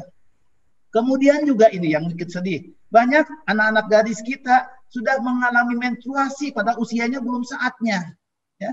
Ternyata gara-gara makanan yang kita impor, misalnya daging dan sayuran mengandung hormon trenbolon asetat yang di sana biasa ditambahkan untuk mempercepat sapi dewasa, dan di kalangan atlet biasa digunakan untuk doping. Dan ternyata ini menyebabkan anak-anak kita mengalami seksual sekunder di usia yang dini. 6 tahun sudah mengalami, misalnya udah bau ketek, udah tumbuh bulu-bulu, ya, bahkan usia kurang dari 8 tahun telah menstruasi. Dan bisa paling cepat 9 tahun, begitu, ya. Tapi jarang-jarang, biasanya 12 tahunan. Dan ini terjadi di Indonesia, ya. Karena itu jaminan halal dan thayyib ini jadi penting. Apalagi terjadi perubahan paradigma. Sekarang orang bukan lagi makan untuk hidup, tapi makan untuk sehat, ya. Food for health. Walaupun sempat kita mengalami food for exist, makan yang untuk eksis, dipoto dulu, dimuat di Instagram, ya. Sekarang di sini nih, ya. Dan kita tahu makanan itu tidak bisa lepas dari cemaran yang mulai dari penanaman sampai ke konsumsi, ya. Jadi jaminan halal dan thayyib menjadi penting. Dan untuk jaminan pangan yang halal, saya kira ditunjukkan di Indonesia dengan adanya logo halal, ya, setelah produk disertifikasi halal oleh PPOM MUI. Ini yang harus kita pikirkan, kan yang di jajanan ini nih, yang belum tersentuh, ya. Kemudian jaminan thayyib ini diberikan dalam bentuk jaminan keamanan pangan oleh BPOM dan Dinkes dalam bentuk ada nomor registrasi MD atau ML untuk keluar, PIRT itu di Dinkes. Kemudian untuk produk pertanian biasanya ada logo Prima dari OKKPD atau PD, dan juga ada logo organik Indonesia, ya, untuk yang ditanam secara organik, ya. Saya kira itu. Nah, ini beberapa peraturan kita sudah lengkap sebetulnya, ya. Sudah punya aturan, ya, bahkan juga jaminan perlindungan terhadap konsumen. Ada Undang-Undang 8 tahun 99, ya. Banyak sekali aturan. Saya sudah mencoba menelaah, aturannya luar biasa, ya. Bahkan ancaman juga, ya. Di sini dikatakan bahwa ini kewajiban nih, enggak industri kecil, industri besar. Pokoknya setiap orang yang terlibat dalam rantai pangan wajib mengendalikan risiko bahaya pada pangan, baik yang berasal dari bahan, peralatan, sarana produksi maupun dari perseorangan, sehingga keamanan pangan terjamin. Itu bayangkan nih, ada keharusan, ya. Ancamannya 4 miliar dan 2 tahun penjara kalau dia tidak mengikuti ini. Masalahnya sekarang bagaimana pengawasannya? Dan tidak boleh adanya jaminan halal dan aman itu harus jadi mahal begitu. Kalau perlu dibiayai oleh pemerintah, karena makanan yang aman tidak boleh menjadi barang mewah untuk kebanyakan meja di meja global ini, ya. Mau sedikit lagi, ya, izin. Dan sesungguhnya dunia pun sudah mendesak, ya. setiap negara untuk menerapkan standar keamanan dan mutu internasional untuk melindungi kesehatan manusia dan pedagang pangan. Ini karena kita terjadi global trade ya. Ini saya kira sudah dijelaskan tadi ya. Nah, apakah akan kita biarkan anak ini terpapar racun setiap hari? Ini yang harus kita pikirkan ya. Dan bagaimana hubungan COVID? Nah, sekarang ini yang saya kira saya menyampaikan ini. Jadi memang sesungguhnya saat ini terjadi pola penyakit zoonosis yang luar biasa ya, COVID-19. Walaupun ya ini banyak isu tentang COVID-19 ini. Tapi sebetulnya telah terjadi pergeseran pola penyakit dari tidak menular ke penyakit yang menular, yang bisa kronis ya. Dan Islam sudah mengatur bagaimana pola makan yang benar dan saat ini telah dibuktikan secara ilmiah kebenarannya. Bahkan kemudian menjadi rujukan. Di antaranya adalah pola gizi seimbang dan perlunya memberikan perhatian pada 1000 hari pertama kehidupan ya. Ini kita lihat kecenderungannya. Jadi sekarang penyakit kita sebetulnya di luar COVID lebih banyak penyakit tidak menular ya. Ini meningkat nih ya. Dan ini sebenarnya bisa dihindari dengan makan yang baik, dengan mengikuti tadi jaminan halal dan thayyib itu semuanya. Ya. Dan prevalensi ini memang harus kita berubah. Umat muslim itu benar-benar harus ke halal dan thayyib itu benar-benar perhatian. Jadi pangan dan menu sehat, pangan lokal, pangan fungsional, dan suplemen ini dari survei ternyata lebih disukai daripada berobat. Ya. Dan Rasul sudah mengatakan penyakit itu berasal dari perut. Artinya kita harus perhatikan perut kita. Ya. Karena di sini kita lihat bagaimana hubungan makanan dengan COVID-19. Jadi COVID-19 itu sekarang belum ada obatnya. Itu vaksin untuk mencegah. Obatnya belum ada. Yang harus kita lakukan supaya kita tidak tertular dan tidak sehat lagi adalah dengan memfungsikan ini imun function. Ini adalah jaminan purna kita dari Allah. Kita diberikan fungsi imun dan fungsi imun sangat tergantung pada asupan makanan. Halal dan thayyib ini akan mempengaruhi. Ketika dia tidak thayyib, banyak paparannya akan melemahkan sistem imun.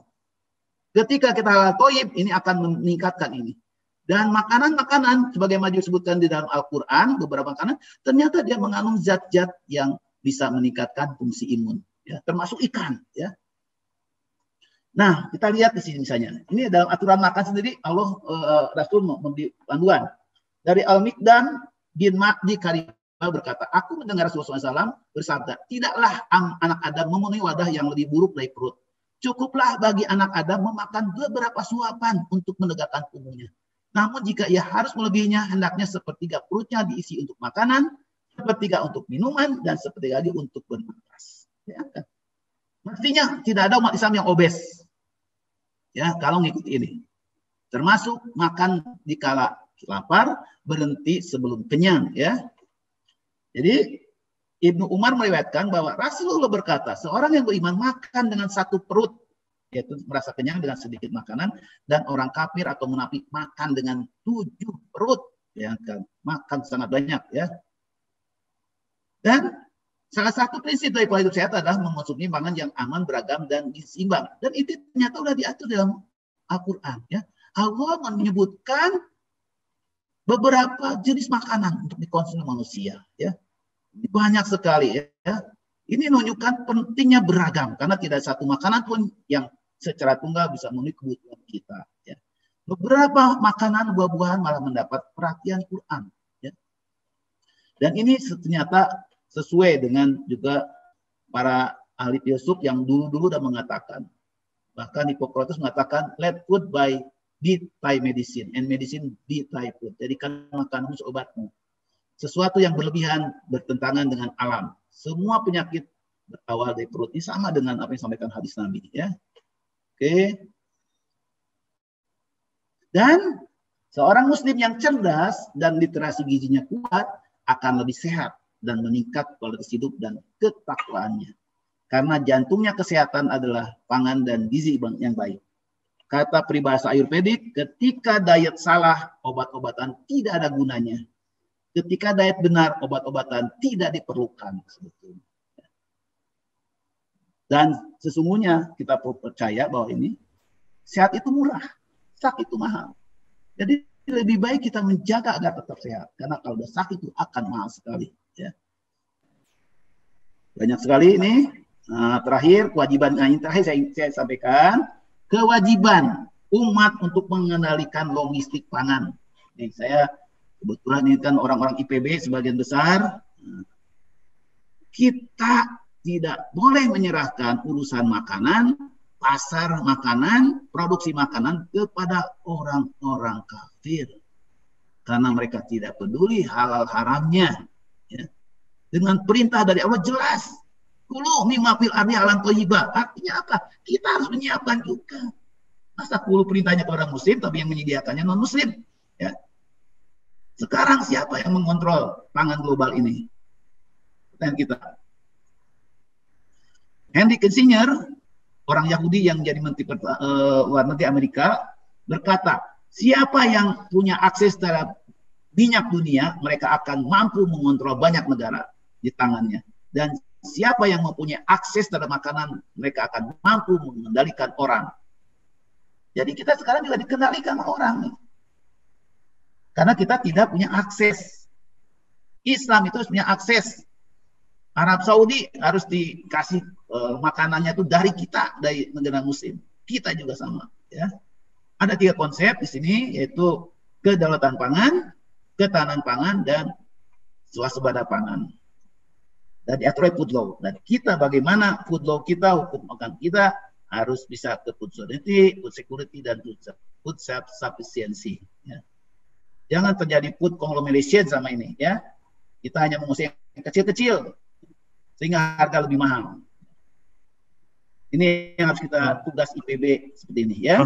Saya kira itu ya. Jadi karena konsumsi harus bisa memastikan apa yang dikonsumsi terjamin kehalalan dan kethaibannya agar bisa beribadah kepada Allah dengan benar, maka umat harus mampu mengendalikan pasokan pangan. Janganlah kebutuhan pangan untuk 1 miliar lebih umat Islam diserahkan kepada umat lain yang tidak ada kewajiban memberikan jaminan halal dan thayyib kecuali untuk kepentingan bisnis semata. Akhirul kalam, itu yang bisa sampaikan. Kurang lebihnya mohon maaf. Bila itu hidayah. Wassalamualaikum warahmatullahi wabarakatuh. Waalaikumsalam warahmatullahi wabarakatuh. Mantap banget ya. Waalaikumsalam warahmatullahi wabarakatuh. Prof sampaikan ini jadi terkait keamanan pangan ini memang dari hulu sampai hilir gitu ya Prof ya. Nah ini sebenarnya sudah banyak Prof pertanyaan ini Prof di kolom chat. Mungkin enggak semua ya Prof ya, karena ini hampir sebagian besar pertanyaannya sudah terjawab tadi di pertanyaannya Prof.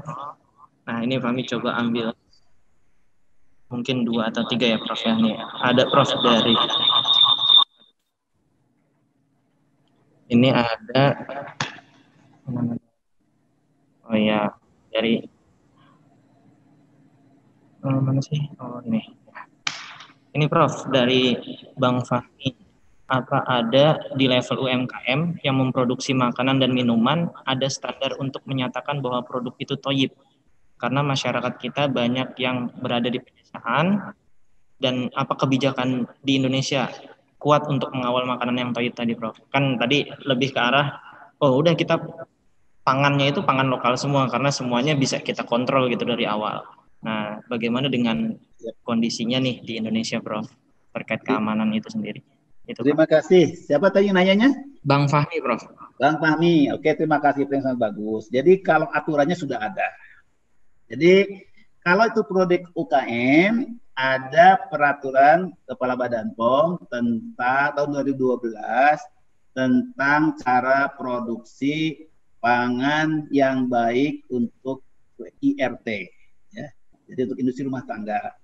Dan kalau dia sudah memenuhi CPPB IRT ini, maka dia berhak mendapatkan nomor registrasi dari Dinas Kesehatan dalam bentuk PIRT.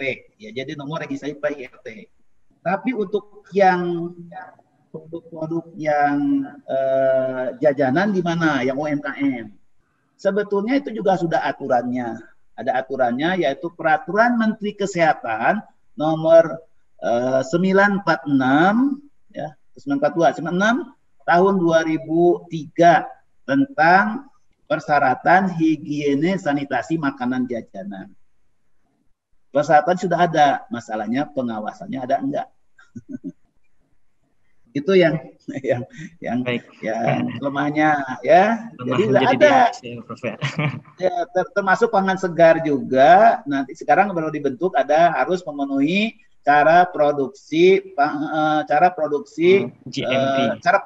GAP ya, Good Agricultural Practices, cara produksi pangan segar yang baik ya. Itu di peraturan Menteri Pertanian, dan dia harus terdaftar dengan ada registrasi namanya PD ya, produk dalam dan PR keluar. Tapi kembali itu kan belum wajib. Ya.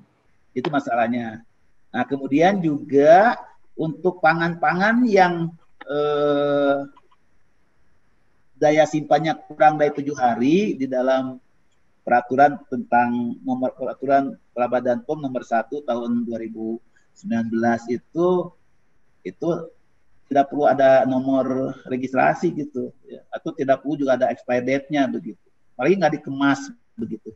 Ini yang memang masalah itu yang di UMKM, sehingga memang kita harus membinanya begitu. Karena undang-undang tetap berlaku. Kalau tiba-tiba ada razia, dia misalnya sampai ketahuan menggunakan formalin, boraks atau yang dilarang, atau mengandung pestisida dengan kadar yang tinggi, ya bisa diancam tadi pasal 135 itu, ya, didenda dihukum penjara 2 tahun atau denda 4 miliar. Dari mana 4 miliar? Mau menggadaikan mertua pun nggak bisa gitu. Iya, Prof. Betul, Prof. Jadi memang ini jadi tugas teman-teman dari IPB nih ya, Prof ya. Iya, kita semua nih. Umat Islam semua. Termasuk yang dijual di pasar-pasar tradisional, sekarang sudah keluar peraturan Kepala Badan POM tentang cara retail pangan yang baik di pasar tradisional. Tapi ini baru tahun ini dilakukan pelatihan ke mereka ya, sosialisasinya. Saya udah berapa bulan ini membantu Badan POM untuk sosialisasi ke mereka begitu ya. Jadi mereka nggak sembarangan lagi, hati-hati. Jadi dia hati-hati ke mereka, itu dilematis ya. Kalau ikut aturan ini banget, kalau apalagi sampai nggak tahu kan bisa diancam. Makanya itu harus kasih tahu lah, kita berdayakan mereka. Baik, Prof. Ini ada pertanyaan yang ini lagi nih, Prof. Jadi menyambung hal yang tadi, Prof.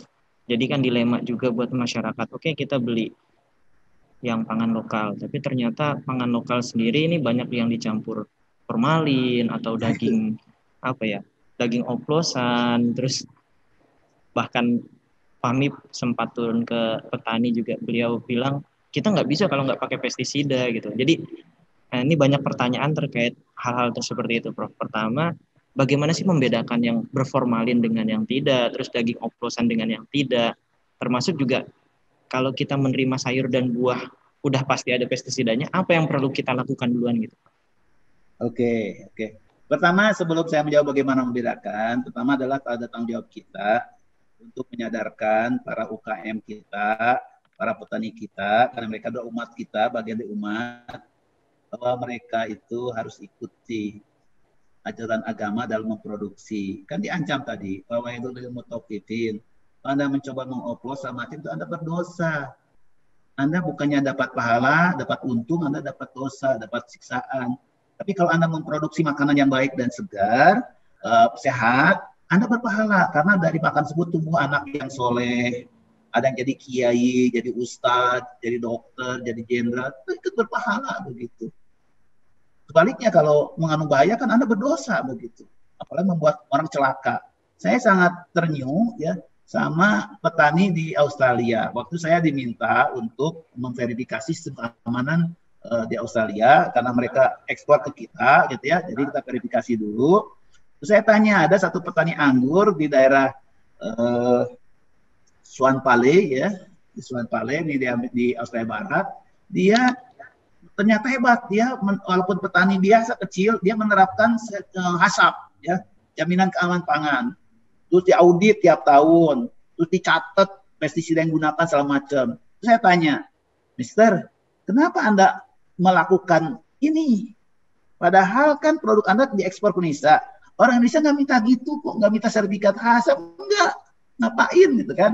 Dia jawabnya begini, Mr. Ahmad, don't forget, I have children. I have parent, I still have grandpa, I have neighbor, I have relatives who knows will consume my product. If something happen, how guilty I am. Pak Ahmad jangan lupa, saya punya anak, punya orang tua, masih punya kakek, punya tetangga, punya kerabat yang siapa tahu akan makan produk saya. Kalau terjadi sesuatu, betapa bersalahnya saya. Nah ini yang harus kita tanamkan ke umat Islam, apalagi misalnya hubungannya dengan vertikal juga. Jadi hablum minallah, hablum minanas kena gitu, apalagi ibadah. Ini yang ditanamkan terhadap petani kita juga. Ya, saya suka bilang ketika memberikan penyuluhan kepada para PPL, penyuluh dan petani. Bapak-bapak tahu nggak kenapa di Indonesia banyak bencong sekarang, banyak homoseksualitas? Kenapa? Siapa yang paling bersalah? Siapa Pak? Saya bilang Bapak petani. Oh begitu. Iya kan Bapak suka nyemprot pestisida nggak? Iya. Terus nyemprotnya gimana? Pakai takaran nggak? Terus manennya ada jeda nggak antara penyemprotan dengan pemanenan? Berarti Bapak saya bilang nih, hati-hati begitu. Itu yang harus kita sadarkan ya. Ini kewajiban kita loh. Itu bagian dari ibadah ya. Itu yang pertama. Yang kedua, bagaimana membedakan ya? Kembali kan, food safety begins on the farm. Keamanan pangan itu mulai dari petaninya, dari lahannya. Membedakannya bagaimana? Kalau bahwa dia disemprot atau tidak disemprot, tidak bisa bedakan. Kecuali yang memang belum lama disemprotnya. Misal tomat, ada bekas-bekas putih ya, bisa dilihat. Tapi kalau udah lama kena hujan lagi semalam, ya nggak akan kelihatan.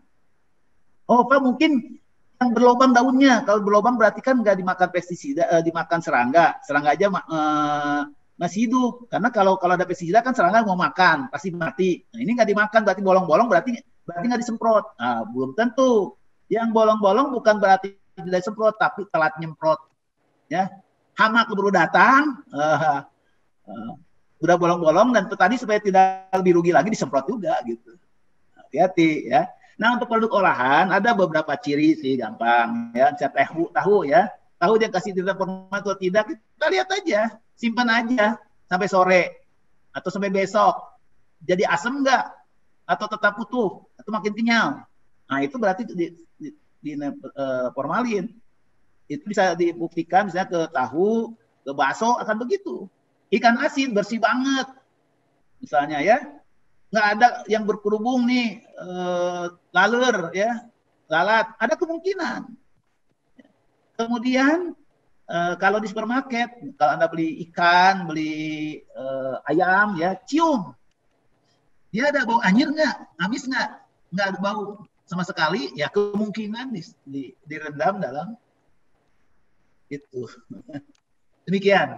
Tapi sebagian besar dia kan tidak terlihat, ya. Jadi harus dianalisis. Tapi kan mahal, makanya harus menerapkan cara bertani yang baik, cara produksi baik, dan itu pendekatannya bukan lagi analisis pada produk akhir, tapi analisis proses. Di proses dilihat ada catatan dokumen, oh dia benar apa yang digunakannya, dan seterusnya tindakannya bagaimana, begitu. Demikian ya. Baik, Prof.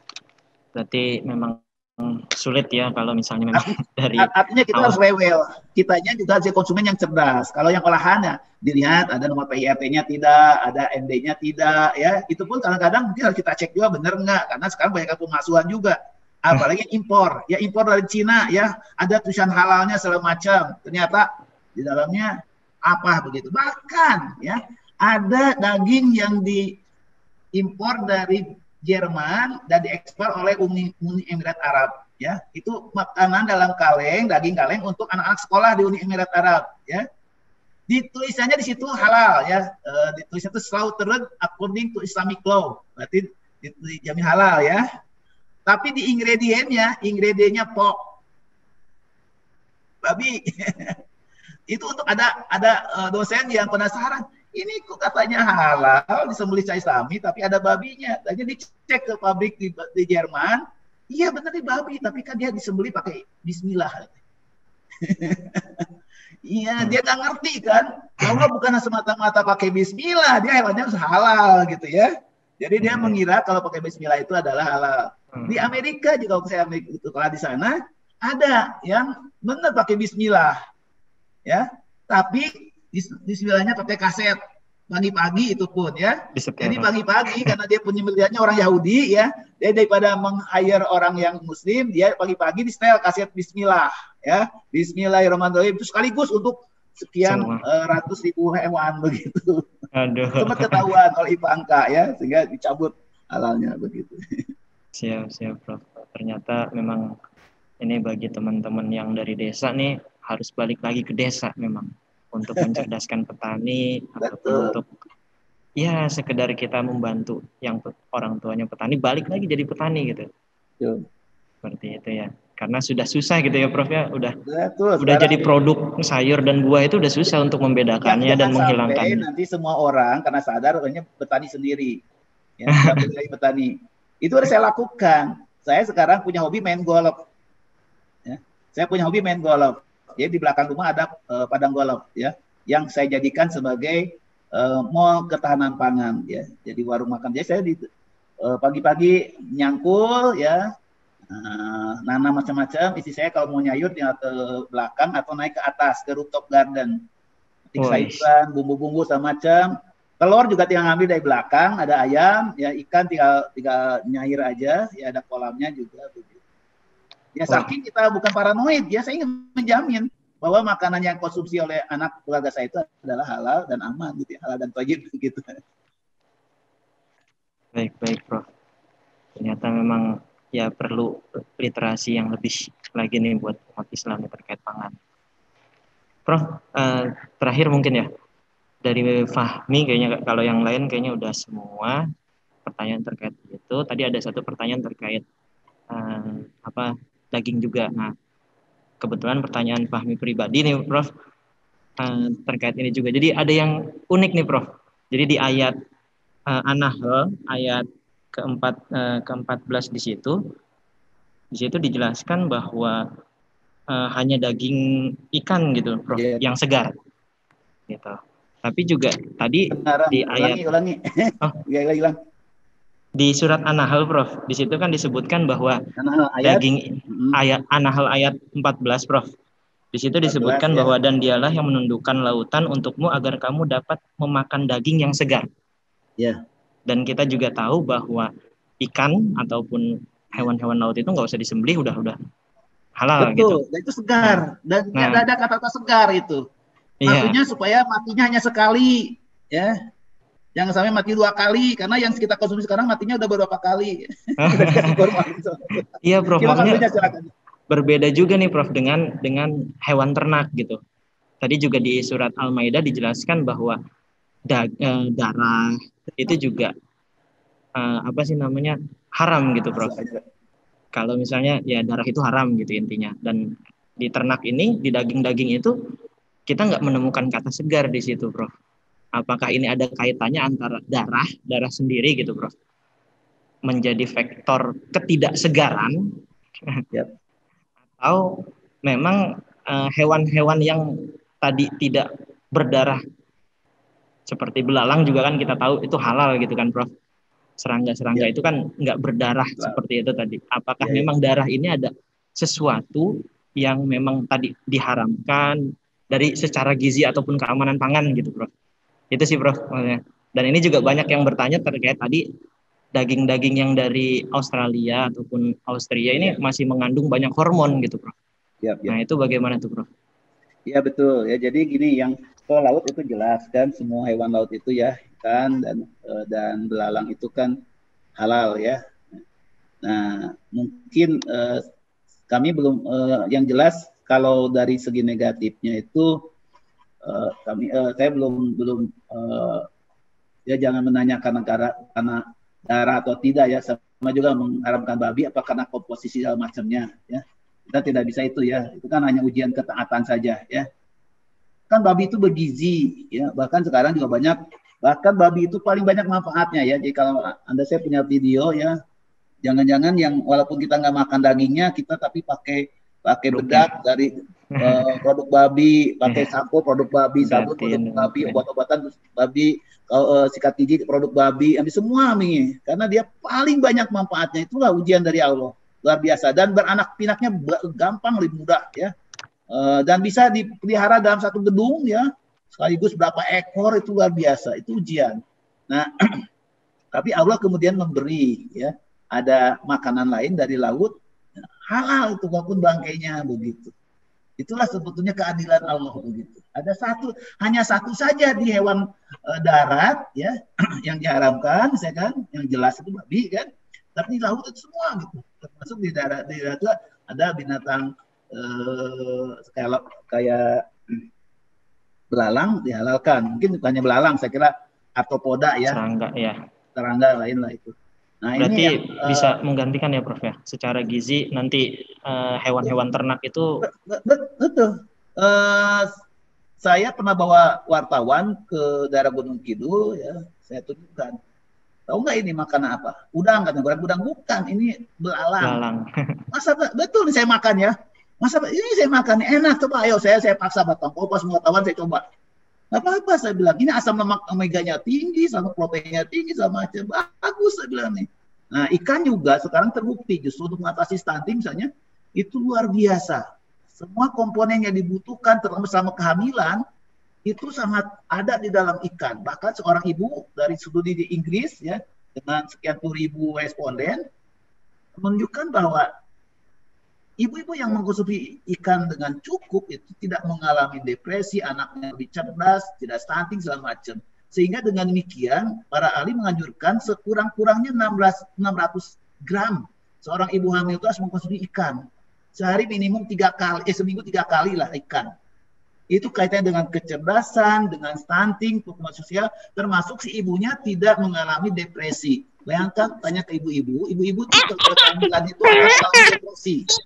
Ya, masa lonely, masa takut suaminya tertarik ke yang lain, karena sekarang bentuk saya nggak menarik lagi begitu. Dan nyata dengan konsumsi ikan itu akan mengurangi itu. Dan ikan itu luar biasa, tidak perlu dikasih di laut tuh, ya. Nggak usah dikasih makan kan. Dulu Nabi Sulaiman pernah mencoba, biarlah saya kan udah raja yang ini saya yang memberi makan ikan laut, bertruk-truk hanya dimakan satu ikan aja kan, akhirnya dia bertobat gitu kan. Dia kalau Nabi Sulaiman waktu itu ya, biasa tuh gitu. Baik. Nah, untuk yang Trenbolot memang Badan Kesehatan Dunia masih kesehatan hewan dunia WIC ya masih membolehkan memberikan Trenbolone asetat, ya itu growth promotor supaya sapi itu lebih cepat besar, cepat menghasilkan susu.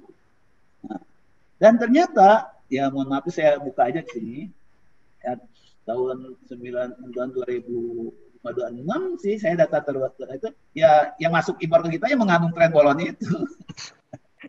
Karena ya, tapi Rusia sudah melarang. Rusia melarang impor daging dari New Zealand dan Australia karena itu mengandung Trenbolone itu.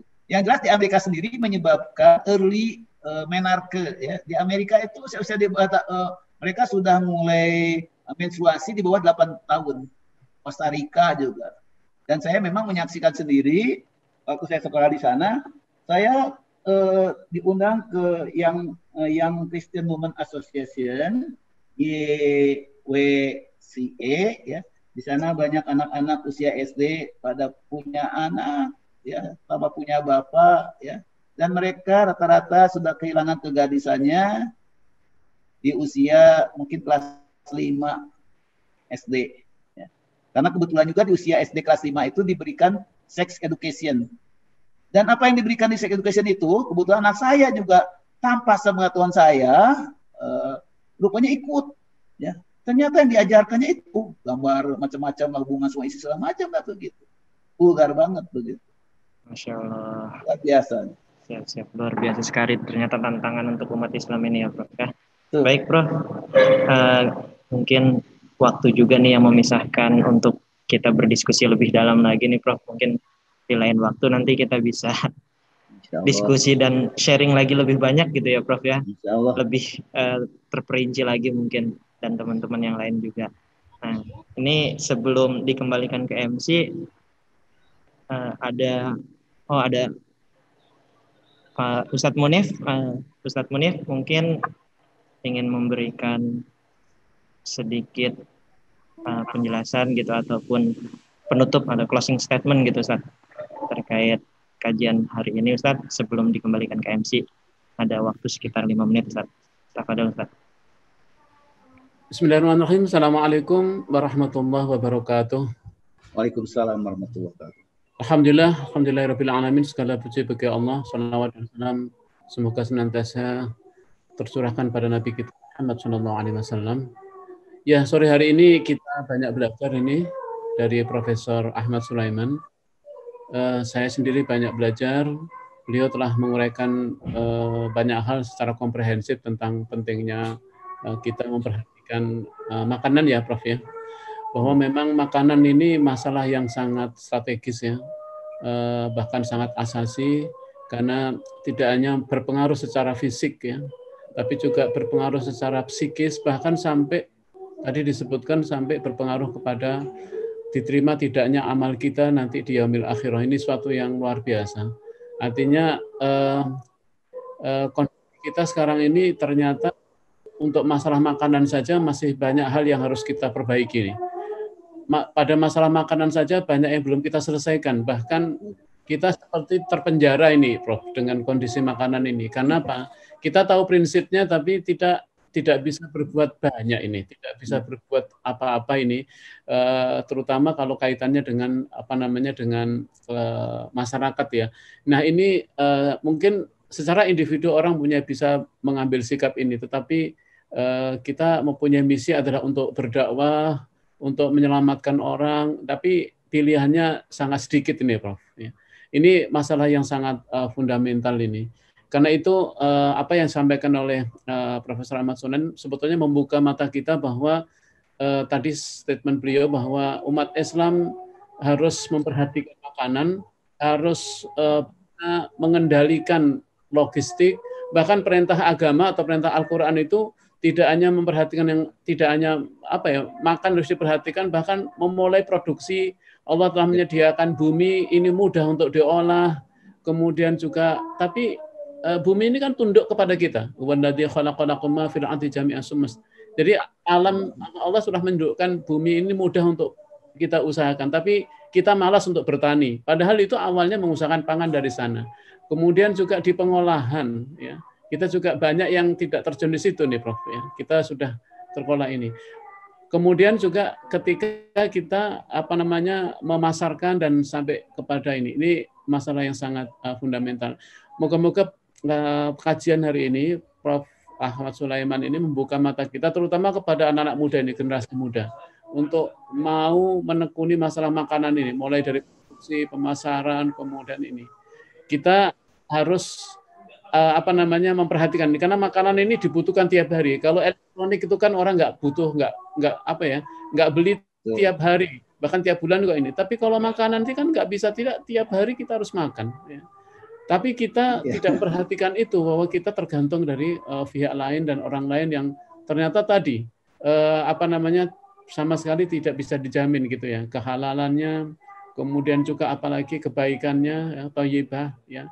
Apalagi konsep baru kita ingin barokah juga gitu makanan itu. Artinya barokah itu yang kita makan itu membuat kita menjadi semakin baik, semakin soleh. Wah ini tantangan berat ini, Prof. Ahmad Sulaiman. Jadi masih menjadi tugas berat ini, Prof. Sudah membuka wawasan terkait dengan problematika kita, tapi gimana ini apa yang bisa kita lakukan untuk membangun sistem yang lebih baik tentang makanan bagi kaum muslimin ini.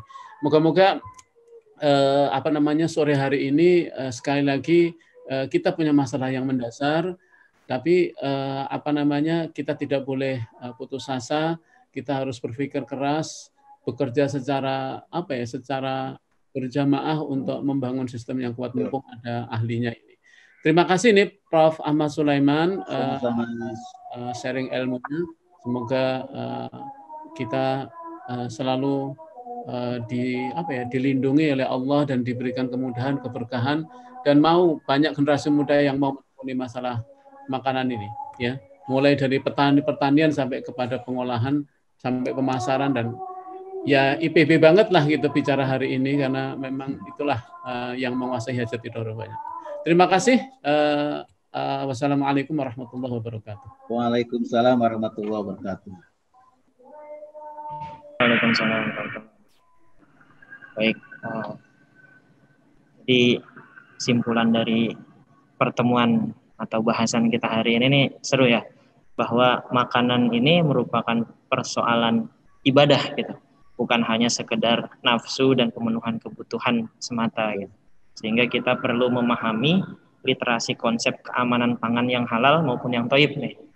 Itu tantangan untuk umat muslim, terutama kita nih yang ada di Institut Pertanian Bogor gitu.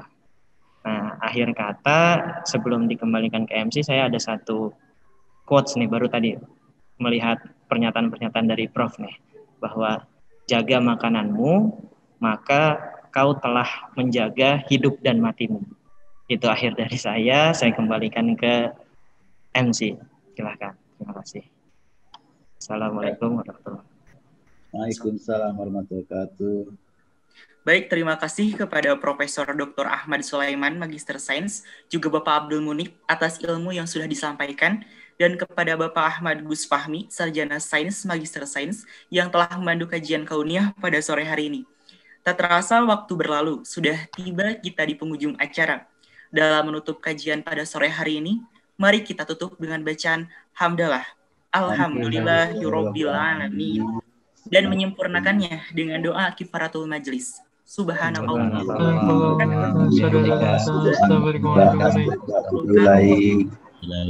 Saya Fahrian Aif Afwan, mewakili segenap panitia yang bertugas, mengucapkan terima kasih atas perhatiannya dan meminta maaf atas segala kekurangannya. Semoga kajian kita pada sore hari ini membawa manfaat bagi kita semua dan kita bisa dipertemukan dalam kajian selanjutnya. Akhirul kalam, wassalamualaikum warahmatullahi wabarakatuh. Waalaikumsalam warahmatullahi wabarakatuh. Terima kasih Pak. Terima kasih Prof. Sama-sama, Prof. Kalau banyak kekurangan. Masya Allah.